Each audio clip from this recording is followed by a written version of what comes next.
Bueno, hoy empezamos con dos géneros importantes que son el género Haemophilus y el género Brucella.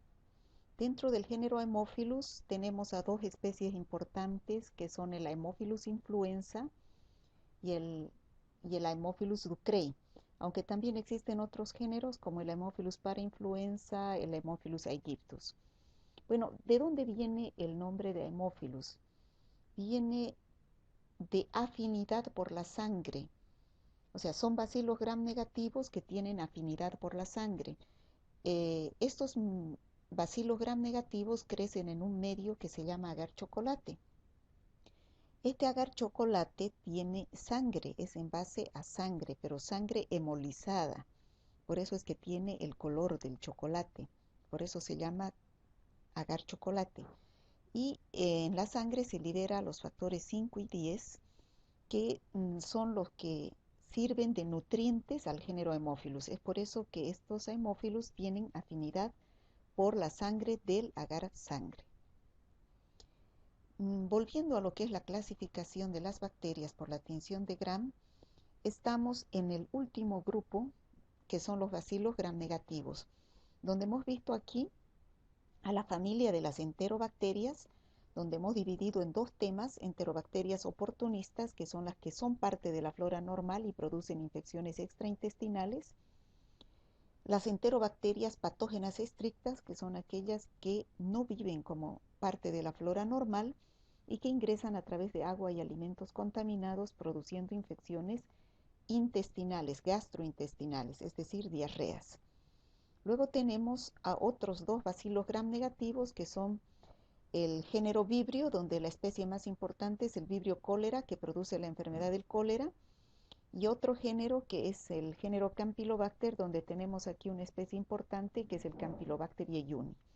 También habíamos visto acá al Helicobacter pylori, que anteriormente se llamaba Campylobacter pylori. Actualmente es un género totalmente aparte llamado Helicobacter pylori. Luego vimos otro tema de los bacilos gram negativos no fermentadores, donde hemos visto a las pseudomonas, stenotoformonas, Burkholderia, Acinetobacter, Flavobacterium, entre los más importantes, cuya característica en común es que son productores de infecciones nosocomiales, es decir, son infecciones asociadas a servicios de salud. Generalmente son bacterias multiresistentes y les encanta como hábitat la humedad. Hoy día vamos a ver a otro género que también son bacilos gram negativos, que son el género Haemophilus, donde tenemos, como dije anteriormente, la Haemophilus influenza, parainfluenza, aegyptus y ducreyi. Luego vamos a ver al género Brucella y a otro género de bacterias que son la Gardnerella vaginalis. Bueno, vamos a empezar con el género Haemophilus, donde hemos dicho que tenemos 4 especies de importancia clínica, que son el Haemophilus influenza, que produce las infecciones más importantes, que son la meningitis, la sepsis, las neumonías y la epiglotitis. Sepsis, meningitis y neumonía son infecciones invasivas producidas por las cepas virulentas de Haemophilus influenza, generalmente el serotipo B. El Haemophilus parainfluenza produce infecciones respiratorias, pero también produce meningitis, endocarditis y sepsis. El Haemophilus aegyptus produce entre las infecciones más importantes conjuntivitis bacteriana. Y el Haemophilus ducreyi es el que sale de todas las infecciones producidas por las otras especies del género Haemophilus, produciendo infecciones de transmisión sexual, dentro de las cuales está el chancro blando, que es una úlcera única, múltiple, o puede ser también múltiple, perdón, y muy dolorosa, llamada chancro blando o chancroide, producida por el Haemophilus ducreyi. Entonces, aquí tenemos un resumen de lo que dije anteriormente, que la Haemophilus influenza produce entre las infecciones más importantes meningitis, otitis, epiglotitis y neumonías. Y entre las infecciones de la Haemophilus aegyptus tenemos conjuntivitis. Y de la Haemophilus ducreyi tenemos el chancroide, que son infecciones de transmisión sexual. Vamos a hablar primero del Haemophilus ducreyi. El Haemophilus ducreyi produce la infección llamada chancroide o chancro blando, que como vemos acá en la figura, son ulceraciones que se producen en los genitales externos, tanto masculinos como femeninos. Se llama chancro porque son ulceraciones que tienen bordes definidos y levantados. Existen dos tipos de chancro, que son el chancro blando, producido por este bacilo gram negativo, que es el Haemophilus ducreyi, o también puede ser el chancro duro, producido por otra bacteria que no es ni bacilo ni coco, sino que es un espirilo llamado Treponema pallidum, que vamos a ver en la próxima clase.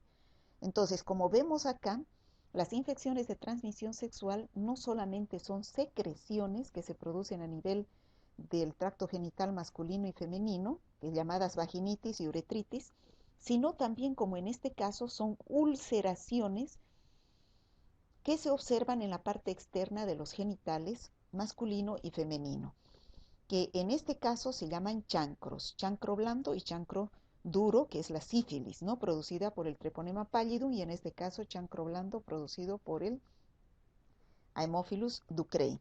También existe el herpes genital producido por un virus que se llama el virus del herpes genital o VHS2. Eso vamos a ver posteriormente cuando avancemos virología. Este chancro blando, que es el Haemophilus ducreyi, es un bacilo gram negativo, que es el que produce estas lesiones, que puede ser a nivel de los genitales o también puede ser a nivel de la boca al practicar el sexo oral, como toda infección de transmisión sexual. Luego tenemos el Haemophilus influenza. El Haemophilus influenza también está dentro de los bacilos gram negativos y se caracteriza porque tiene cápsula. Y en esa cápsula tiene 6 antígenos que se nombran con las letras del alfabeto. Puede ser antígeno A, B, C, D y F. Entre los más importantes tenemos al serotipo B, que es, como dije anteriormente, el que produce infecciones invasivas como la meningitis, la neumonía, la sepsis. Es el más aislado en los casos humanos. Dentro de los cuadros clínicos que ya dijimos anteriormente que produce la Haemophilus influenza, tenemos a los siguientes. La meningitis y la neumonía es una de las infecciones más importantes. Esta bacteria, en primer lugar, tiene como fuente de infección las secreciones respiratorias de los pacientes enfermos o portadores. Entonces, estas secreciones respiratorias ingresan al huésped por vía aérea, no al huésped susceptible, ingresan por vía aérea. Y de acuerdo al órgano al cual se vayan a localizar, van a producir diversas infecciones. Tenemos aquí la epiglotitis a nivel de la epiglotis, es una de las bacterias más importantes que producen epiglotitis. Luego tenemos la neumonía, que es la que produce la Haemophilus influenza serotipo B. Luego tenemos una de las más importantes, la meningitis, sobre todo en niños de 3 meses a 5 años de edad, ahora prevenible por la vacuna pentavalente. Y también puede producir otras infecciones como por ejemplo la artritis séptica, la osteomelitis a nivel del corazón, la pericarditis. Entonces, esta bacteria ingresa, como dijimos anteriormente, por vías respiratorias, es decir, a través de las gotitas de saliva o gotitas de flujo de pacientes enfermos o portadores, ingresa al huésped susceptible y se coloniza en las vías respiratorias y de ahí se disemina por la sangre a diversos órganos, produciendo las diversas infecciones, considerando así una enfermedad invasiva. Bueno, aquí tenemos el Haemophilus influenza, que produce diversas infecciones, y tenemos dos tipos de Haemophilus influenza. El que produce infecciones invasivas es el Haemophilus influenza serotipo B, que presenta cápsula. En cambio, la Haemophilus influenza que no presenta cápsula produce infecciones menos graves, como son la otitis y la bronquitis. Las infecciones más graves están producidas por el Haemophilus influenza serotipo B con cápsula, como meningitis, neumonía, epiglotitis, celulitis, entre las más importantes, ¿no? Ahí tenemos eh, las infecciones producidas por el Haemophilus influenza serotipo B, no capsulados que producen infecciones leves a nivel del tracto respiratorio. Y los que producen infecciones más graves, tenemos a la Haemophilus influenza serotipo B con cápsula, que produce infecciones a nivel del sistema nervioso central, como la meningitis y las neumonías. Bueno, aquí tenemos un resumen de los cuadros clínicos ya nombrados, producidos por el Haemophilus influenza serotipo B, capsulado o no capsulado, donde tenemos las otitis y las epiglotitis, sobre todo en los niños.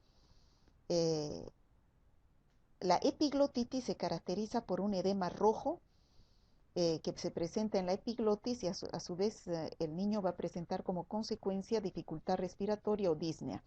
Se presenta generalmente en los niños de 3 meses hasta los 8 años de edad. Y también puede producir por contigüidad otitis, sinusitis, faringitis, bronquitis, pero estas infecciones es por el serotipo B, pero no capsulado. También puede producir infecciones respiratorias en niños y adultos, como la neumonía, que generalmente es secundario a una gripe. Sabemos que la gripe es producida por el virus influenza. Entonces, como esta infección llamada influenza se puede complicar en algunos cuadros con una infección bacteriana, entonces se aisló ahí a un bacilo gram negativo que, por ser secundario a una gripe o influenza, se le llamó Haemophilus influenza. Generalmente son más susceptibles los ancianos o edades extremas de la vida, donde les da bronquitis crónicas, es decir, que tienen de más larga evolución. También puede producir celulitis a nivel de la cara, es decir, celulitis facial, sobre todo posterior a una infección respiratoria como una neumonía. Uno de los cuadros más importantes que presentan los niños de 3 meses hasta los 7 años de edad es la meningitis. Es la infección más grave por el serotipo B capsulado.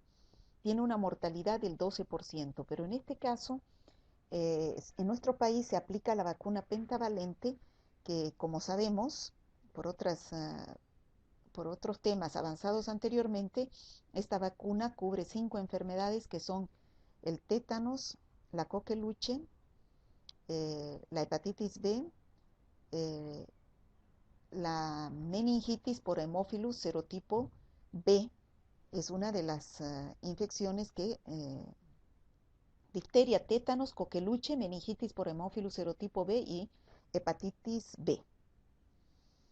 Aquí tenemos por estudios que se han realizado, que el 50% de las infecciones producidas por Haemophilus influenza son las meningitis.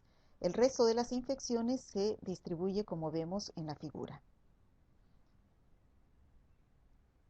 La meningitis producida por el Haemophilus influenza serotipo B capsulado está precedido por signos y síntomas de una infección respiratoria superior, que puede ser faringitis, sinusitis u otitis. Generalmente se presenta un malestar leve, letargo, irritabilidad, y el niño presenta fiebre. Tiene una mortalidad del 3 al 6% en pacientes que no han recibido la vacuna, es decir, donde la vacuna no ha tenido su total cobertura.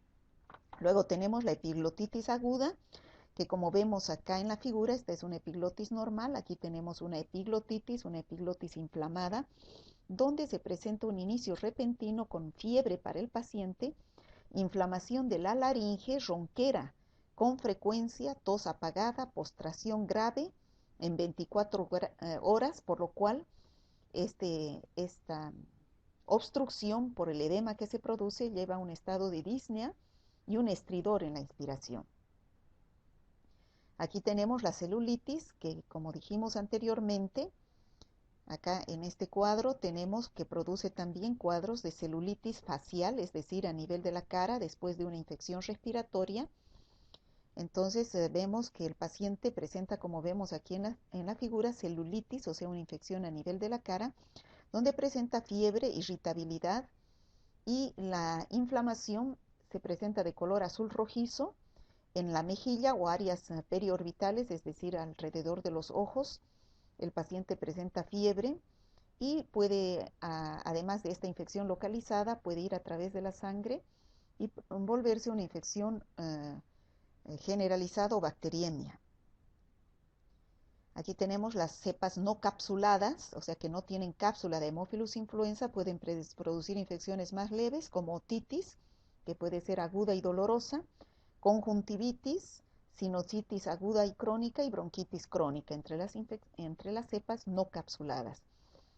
Bueno, y dijimos que las infecciones más importantes producidas por Haemophilus influenza eran la neumonía, como vemos aquí en la figura. Aquí están los pulmones limpios y aquí vemos llenos de material purulento, que es la causa de donde está el Haemophilus influenza, que es el agente etiológico de esta infección, que es la neumonía. Otra de las infecciones las dos más importantes son meningitis y neumonía. La meningitis, como vemos aquí, un cuadro normal, y aquí vemos un cuadro de meningitis, ¿no?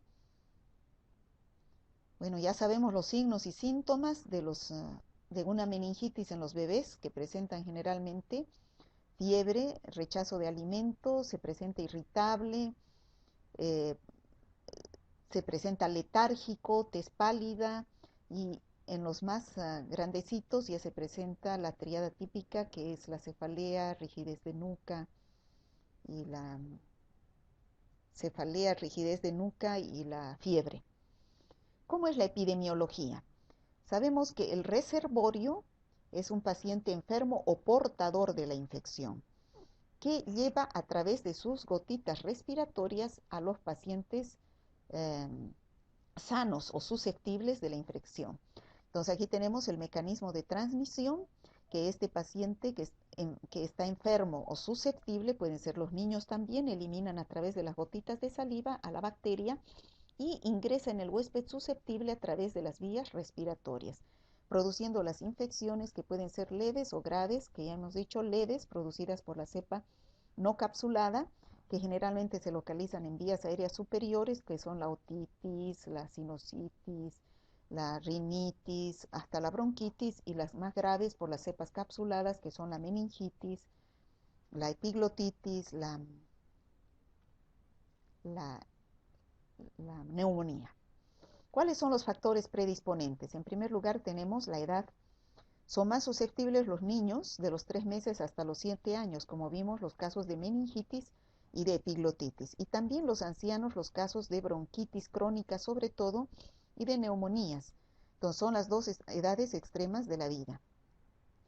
La presencia de otros cuadros, tenemos los cuadros, pacientes que tienen cuadros generales de inmunodepresión, por ejemplo, pacientes diabéticos son más susceptibles a estas infecciones, y también tenemos pacientes que tienen cuadros de infecciones respiratorias locales, como una gripe, resfrío, todos son más susceptibles a estas infecciones, como una infección secundaria, una neumonía secundaria, ¿no?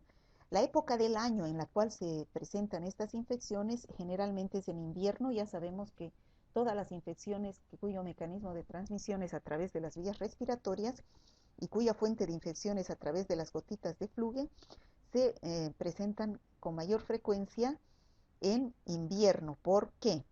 Porque hay mayor carga bacteriana, porque se cierran los ambientes, y además por el ambiente seco se seca la mucosa respiratoria, lo cual inactiva la función del epitelio respiratorio ciliar. La vía de transmisión, ya hemos dicho, la aérea es la única.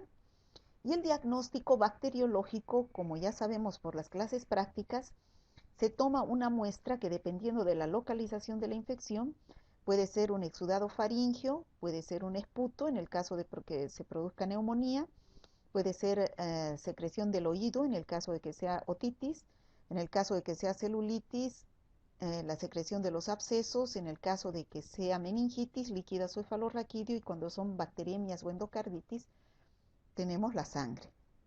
¿Qué hacemos? Primero un examen directo, y luego para observar la presencia de leucocitos, y luego hacemos los extendidos para realizar las tinciones. Hacemos la tinción de Gram, donde vamos a observar los bacilos Gram negativos, como vemos acá en la figura, y como son muestras respiratorias, también se realiza una tinción de Ziel-Nielsen para descartar bacilos ácido alcohol resistentes o micobacterias.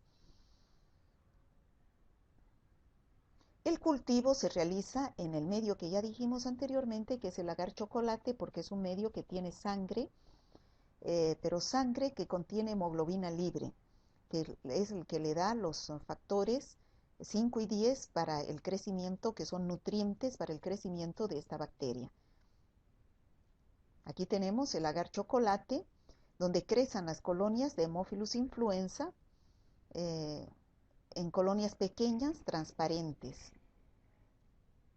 El tratamiento de estas infecciones, generalmente el tratamiento es los antibióticos beta-lactámicos, empezando por la ampicilina, o también puede ser en los casos de meningitis el cloranfenicol, porque atraviesa muy bien la barrera hematoencefálica.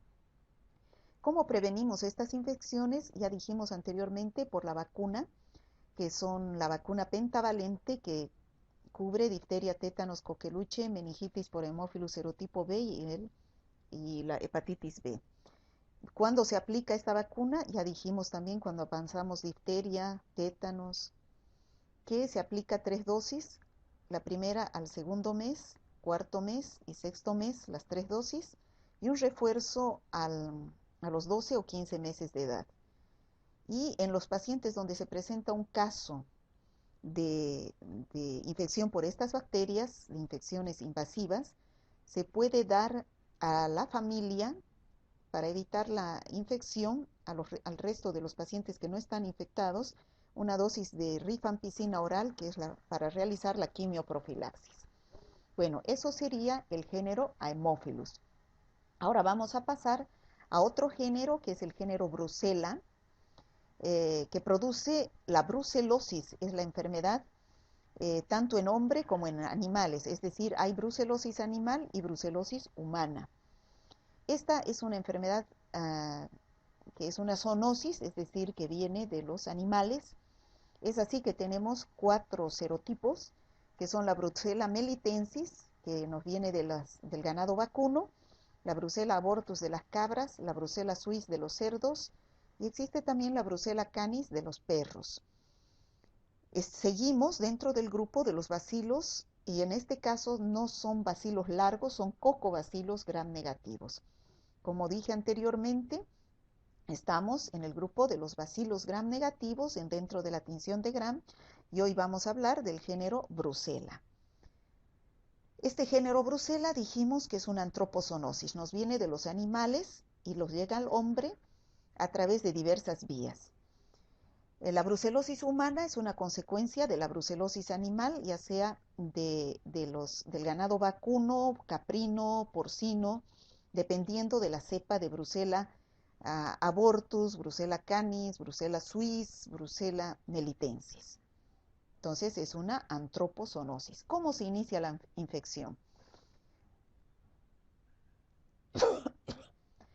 Las brucelas penetran por varias vías de infección, es decir, hay varias vías de infección por la cual penetran las brucelas. Puede ser por vía cutánea a través de una herida en la piel, o puede ser por la mucosa digestiva a través del consumo de los alimentos contaminados de estos animales, por la vía respiratoria por la inhalación de polvo contaminado o de aire contaminado con brucelas, o por salpicaduras a través de la vía conjuntival. Por cualquiera de estas vías que ingrese, la bacteria va a llegar hacia los ganglios linfáticos, donde son fagocitados por los macrófagos, que son nuestros mecanismos de defensa. Aquí puede suceder 2 cosas. Bien que los macrófagos destruyan a estas bacterias y es el fin de la infección. No hay más infección, no progresa la infección. O bien que estas bacterias logren sobrevivir dentro de los macrófagos y más bien logren multiplicarse.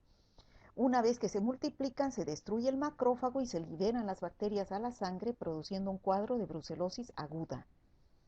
A través de la sangre van estas bacterias hacia los diversos órganos, como ser los huesos, las articulaciones, el hígado, produciendo una serie de cuadros de signos y síntomas que vamos a ver posteriormente, y se produce una lesión anatomopatológica que se manifiesta por un granuloma, donde se puede ver polimorfonucleares, linfocitos y células gigantes, si observamos en el microscopio este granuloma.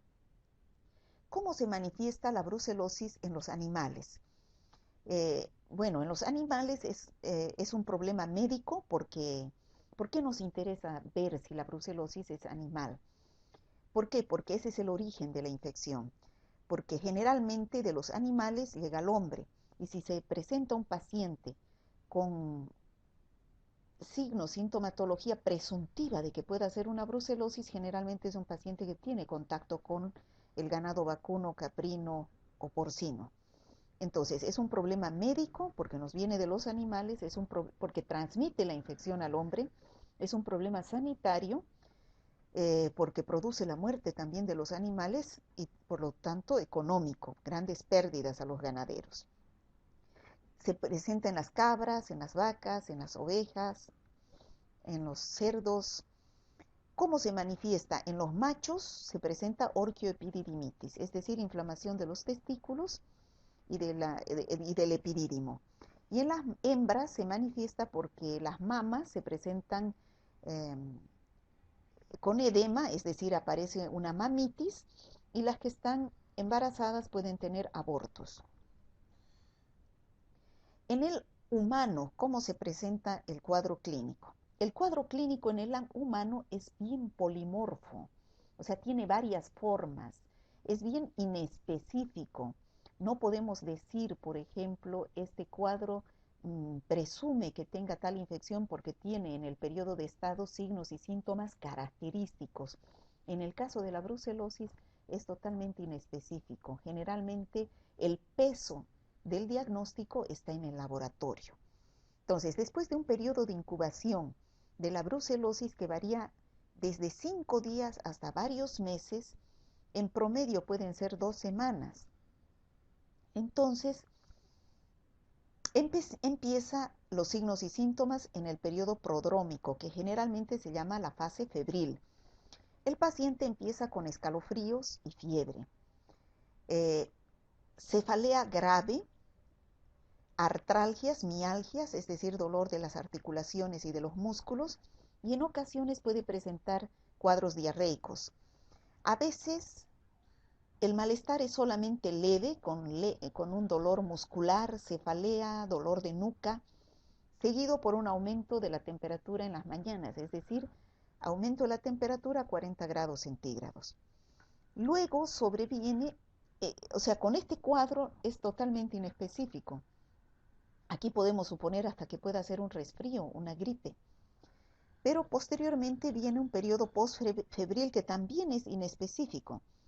El paciente presenta anorexia, pérdida de peso, ya presenta dolor abdominal y articular, cefalea más marcada, dolor de espalda, irritabilidad, debilidad, insomnio, inestabilidad emocional. O sea, son signos totalmente inespecíficos.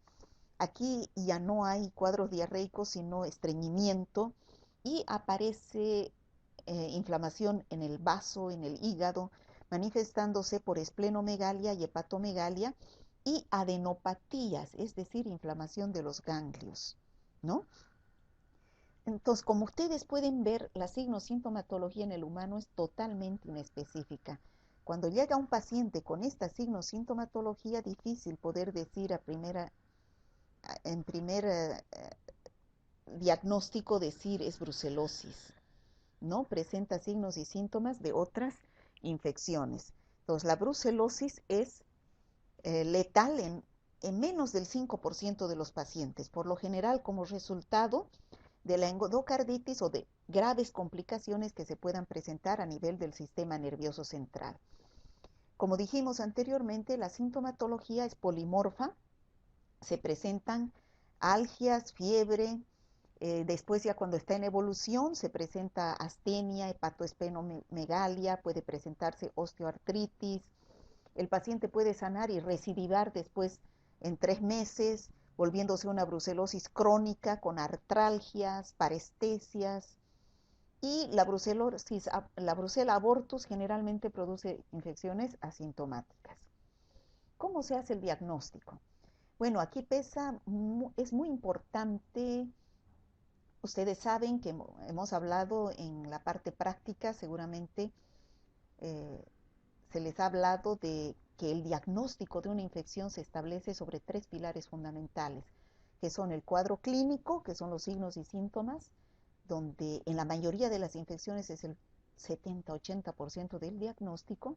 El que no sabe sintomatología, eh, signos, sintomatología clínica, no sabe medicina, entonces la clínica es soberana. Pero hay algunas enfermedades que el peso está en el laboratorio, que es el que da el diagnóstico específico, y en otras la epidemiología. En este caso de la brucelosis, el peso está en el laboratorio y en la epidemiología, porque hemos visto que la signosintomatología es bien polimorfa e inespecífica. Entonces, si nosotros sospechamos de brucelosis, el que nos va a dar el diagnóstico es el laboratorio.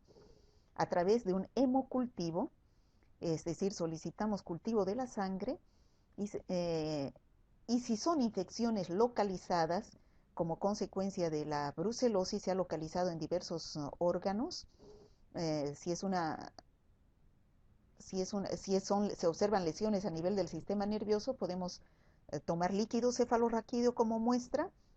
Si son lesiones purulentas, pus, u otros líquidos biológicos en el cual podemos aislar la brucela, ¿no?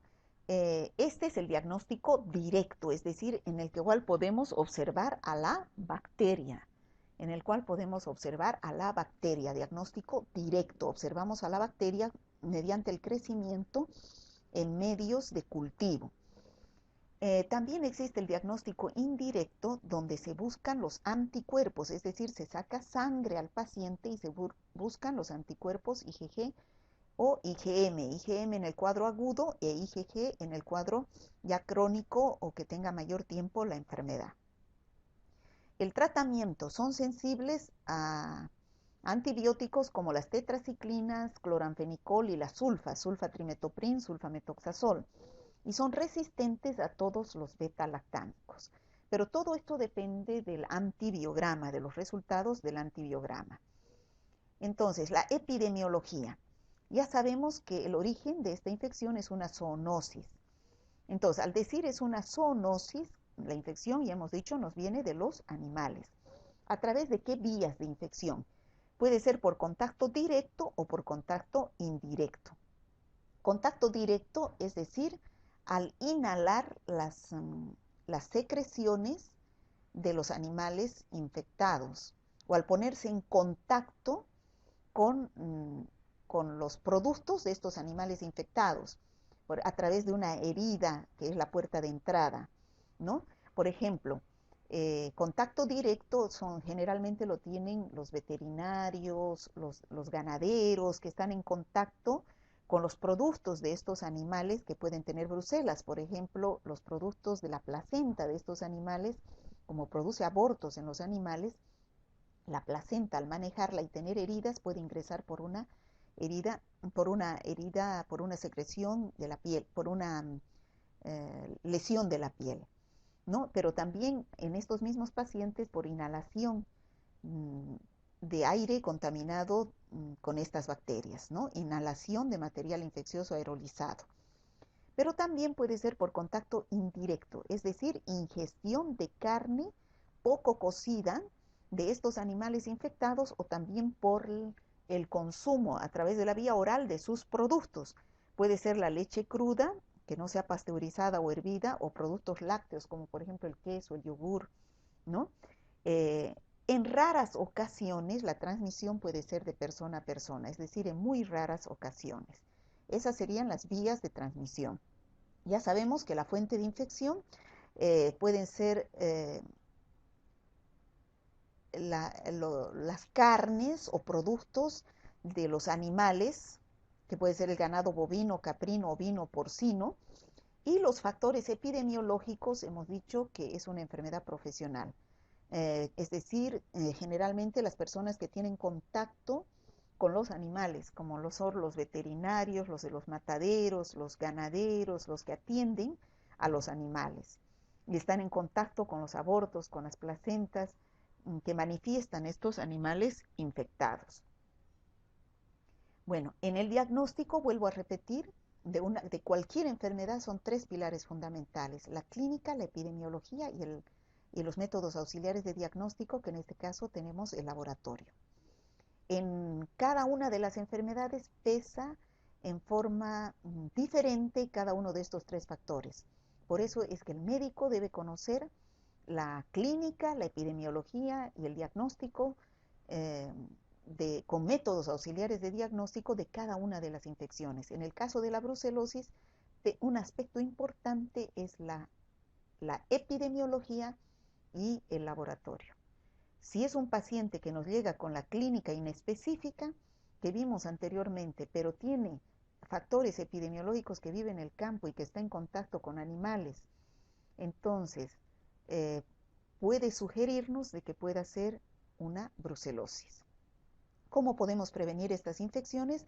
Por una adecuada lucha contra la enfermedad en los animales, por saneamiento de productos de origen animal, es decir, vacunar a los animales, saneamiento de los productos de origen animal, es decir, consumo de leche pasteurizada o leche hervida, igual los productos de los animales, el queso, el yogur, deben estar asegurados que sean libres de estos microorganismos.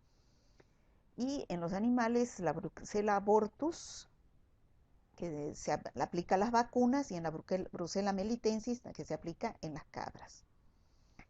Bueno, hemos terminado con dos bacilos gram negativos, que son el género Haemophilus y el género Brucella, y ahora pasamos a describir brevemente a otro bacilo gram negativo para terminar con los bacilos gram negativos.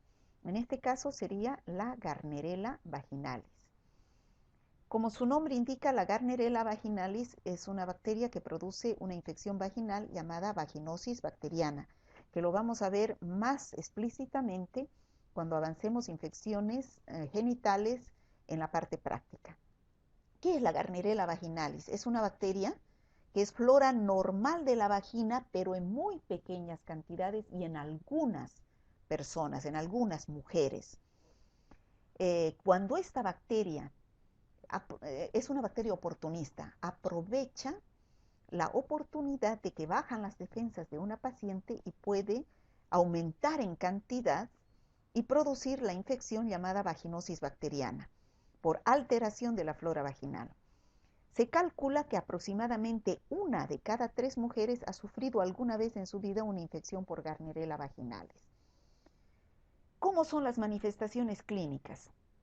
Bueno, 50-75% se observa, como vemos en este caso, secreción vaginal, que no es, como vemos aquí, blanca, sino es una secreción vaginal escasa y blanco-grisácea.